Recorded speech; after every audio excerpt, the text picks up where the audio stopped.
Guys are working hard, and it's a lot for them right now, and they're they're slowing down a little mentally, but it'll pay dividends. Once we get into 8, 9, and 10 practices, I think having this little break and taking a deep breath is going to be good for those guys, and then back at it. But they're developing. What things are encouraging? I think the urgency of those guys, as far as wanting to learn it, studying film. Being at things on time, being prepared, overall has been pretty good. And again, it's a process, and we're building at it. But I think the effort is pretty good out there at times. Sometimes they're playing a little slow because they're thinking. There's a few practice habits that we need to change, and we're working on that too. O-line's working as well. They're getting after it, putting in some run schemes and trying to figure out some of the new fronts that Coach Lewis has given to us and things like that. But there's some young guys that haven't had a whole lot of snaps yet, and that's part of spring ball. They're in that process of learning a new offense and new terminology and trying to communicate with each other. Are you worried at all about the speed? I know most programs don't get a whole hell of a lot of spring numbers going. Are you feeling like the pace is what it needs for these guys to be sensitive?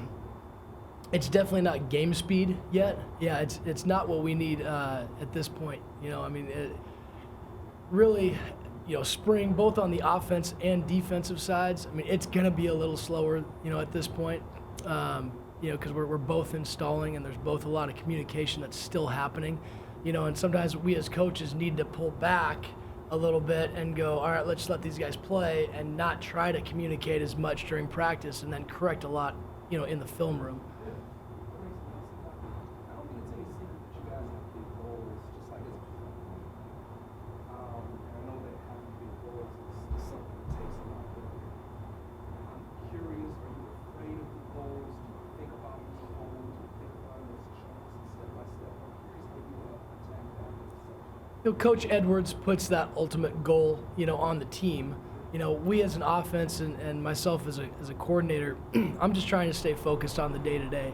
And, obviously we're trying to visualize ahead on where we're going, and putting those guys in positions where we need to train them for the game. But from an overall goal standpoint, right now we're just focused on spring ball. Our guys are just focused on, hey, what do we need to do today to get better?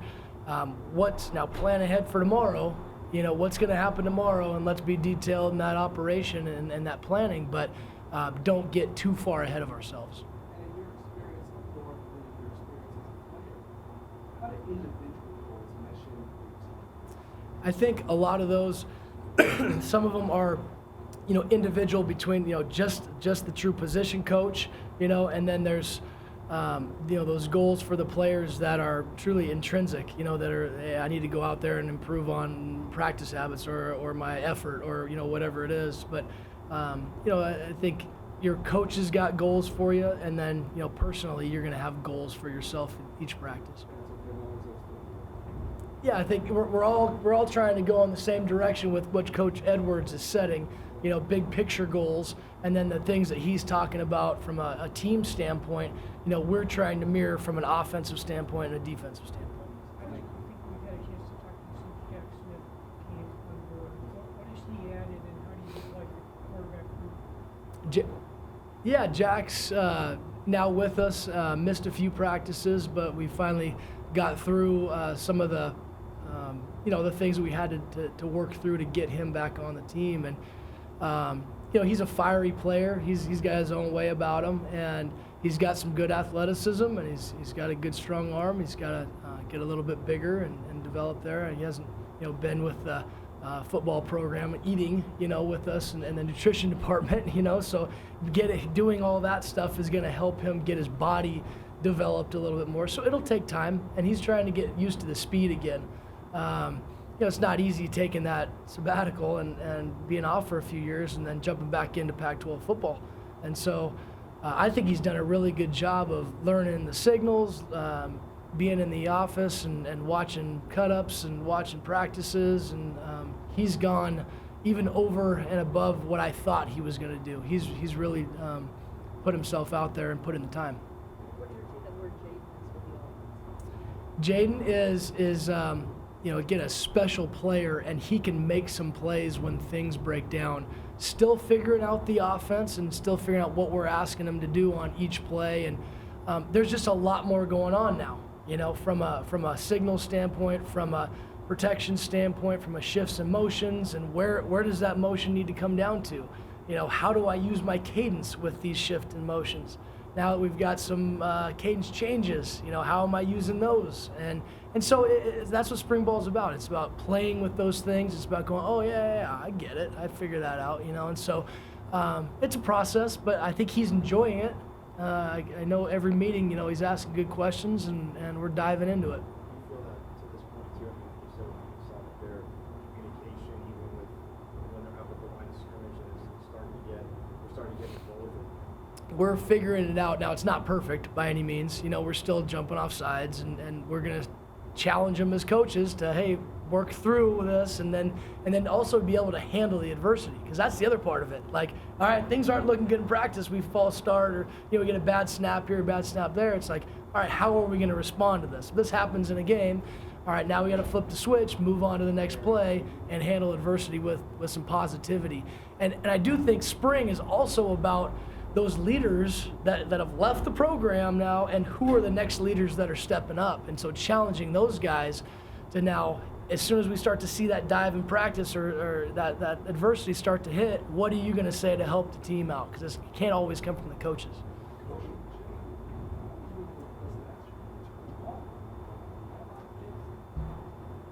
you seeing him press at all to show he's got a command of his own offense? He's too nice and relaxed in the same way he was last season.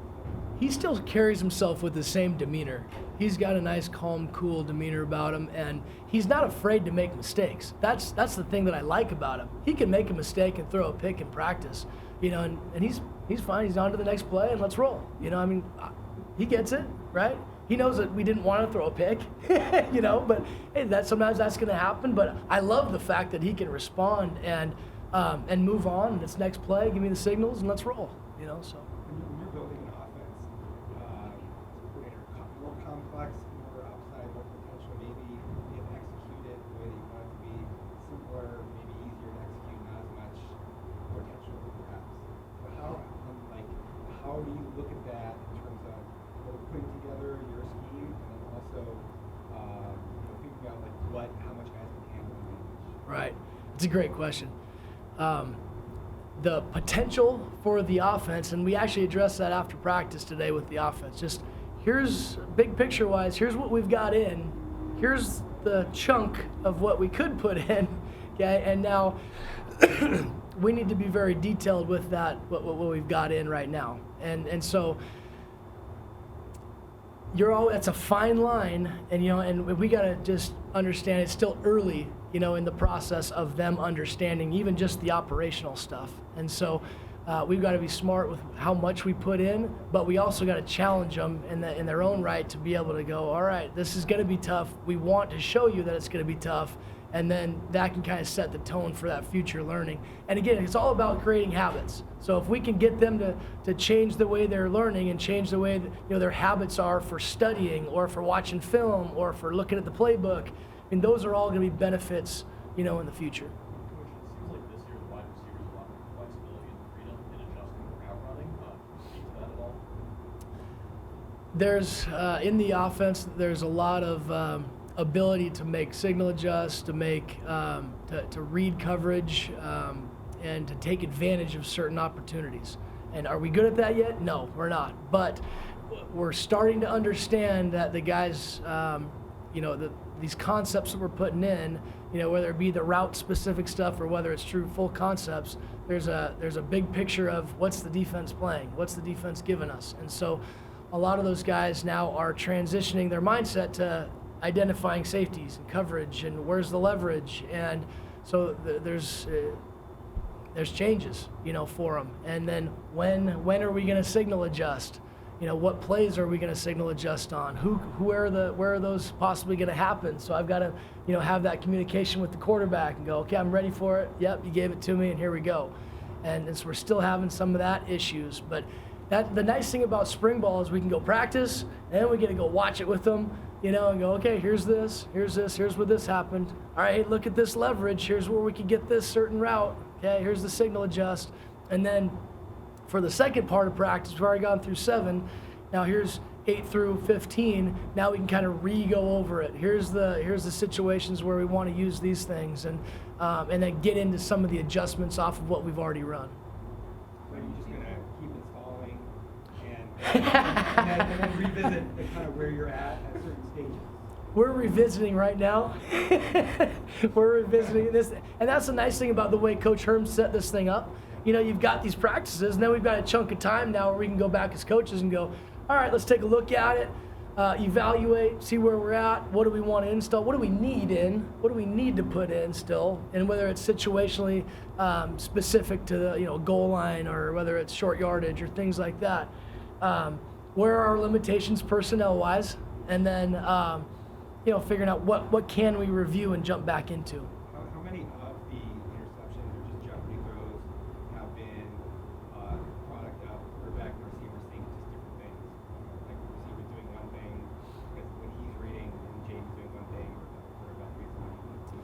There's some of that. There's, I would say a lot of it has to do with us at quarterback not seeing the safeties, and our safeties, I'll give them they're doing a good job. They're flowing pretty good, and they're seeing eyes, and even though we look them one way, they're flying, but we're putting a little too much air on it where they can get under some balls, And Equal in coverages a little bit. Is that part of it, you think? Just a little bit. We got to understand the coverages a little bit better, from a wide receiver standpoint, but also a quarterback standpoint.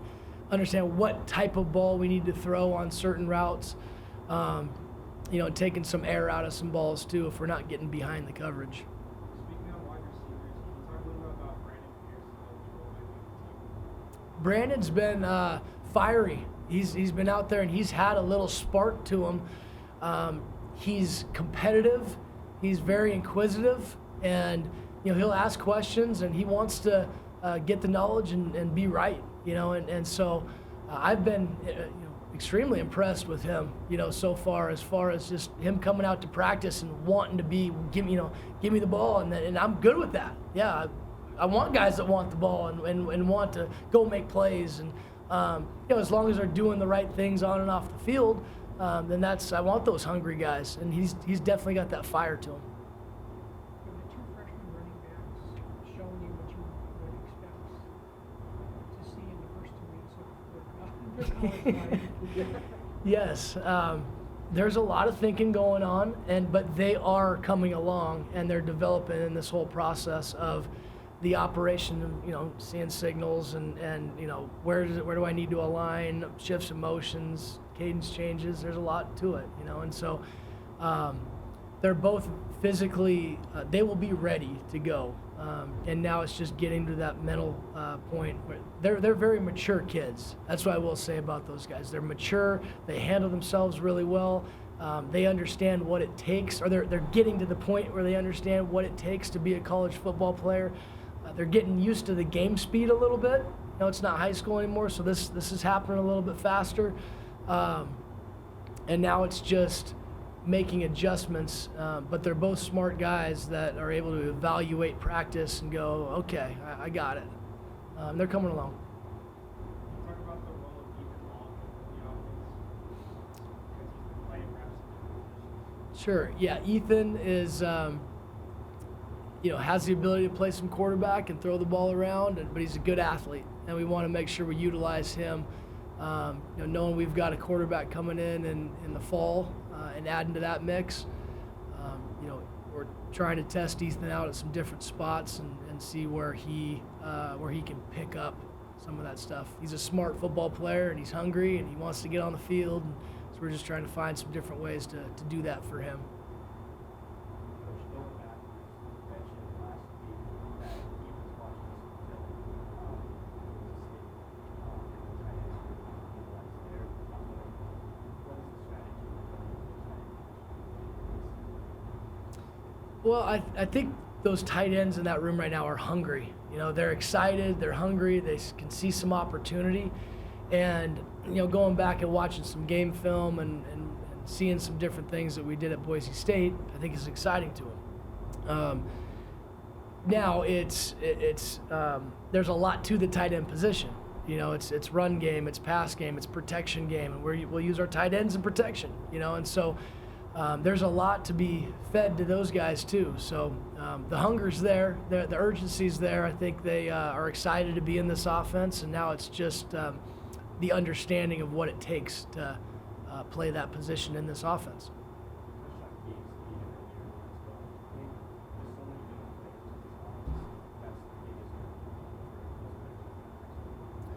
The experience is always a hurdle. Yeah, if guys don't have the experience yet, they don't know what it's all about.